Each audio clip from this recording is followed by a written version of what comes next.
प्रिय सब्सक्राइबर, आज मैं यहाँ एक कहानी के माध्यम से आपको एक महत्वपूर्ण संदेश देने वाला हूँ। यह कहानी है शिव और बैलगाड़ी की।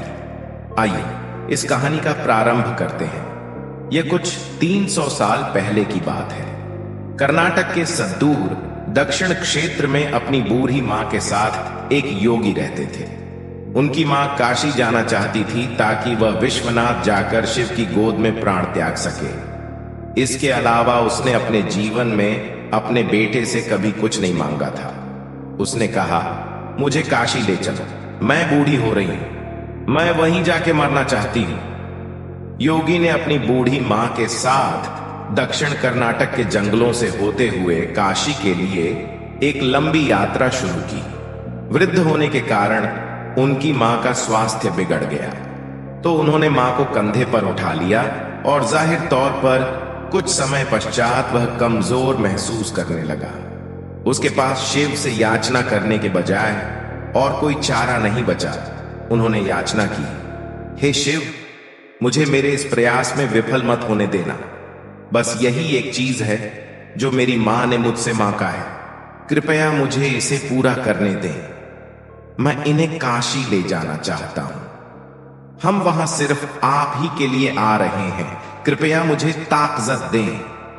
तब जैसे ही उन्होंने चलना शुरू किया तो पीछे से एक घंटी की आवाज सुनाई दी, जैसे कोई बैलगाड़ी आ रही हो। उन्हें धुंध से उभरती हुई एक बैलगाड़ी दिखाई दी जिसे एक बैल खींच रहा था, जो थोड़ा अजीब था क्योंकि एक बैल वाली बैलगाड़ी छोटे रास्तों के लिए होती है।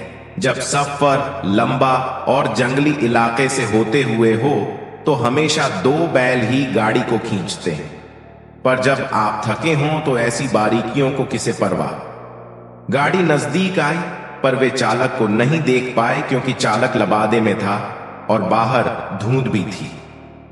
मेरी मां बीमार है, क्या हम आपकी खाली गाड़ी में यात्रा कर सकते हैं? उन्होंने कहा।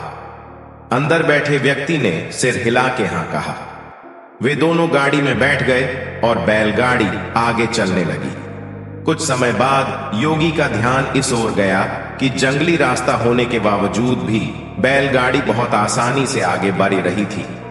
तब उन्होंने नीचे देखा और पाया कि पहिए घूम नहीं रहे हैं, वे रुके हुए थे, पर गाड़ी आगे बेहाच रही थी। तब उन्होंने बैल की तरफ देखा और पाया कि बैल बैठा हुआ था पर बैलगाड़ी चल रही थी। तब उन्होंने चालक की ओर देखा और पाया कि वहां सिर्फ लबादा ही था। उसने अपनी मां की ओर देखा।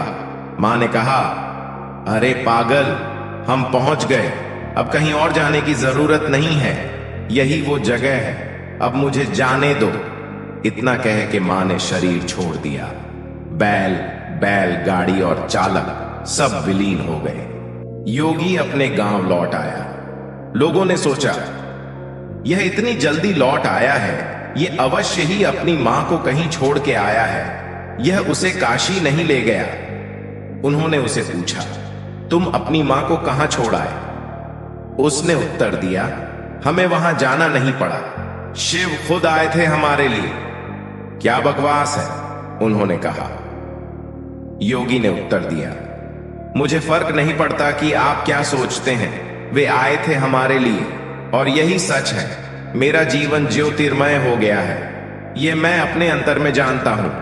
अगर आप नहीं मानते तो यह आप जाने।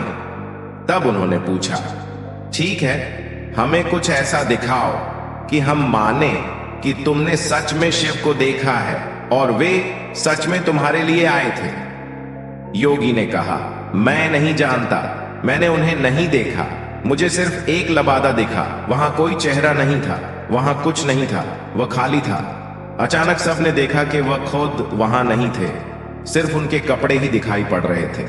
वे दक्षिण भारत के महान संत बने। जहां भी वह जाते लोग उन्हें बिना चेहरे वाले योगी के रूप में लोग जानते थे। यह कहानी न केवल उनके साथ की गई यात्रा का वर्णन करती है, बल्कि एक अद्वितीय अनुभव के माध्यम से हमें सिखाती है कि वास्तव में ईश्वर की प्राप्ति का मार्ग कभी कभी अनूठा होता है।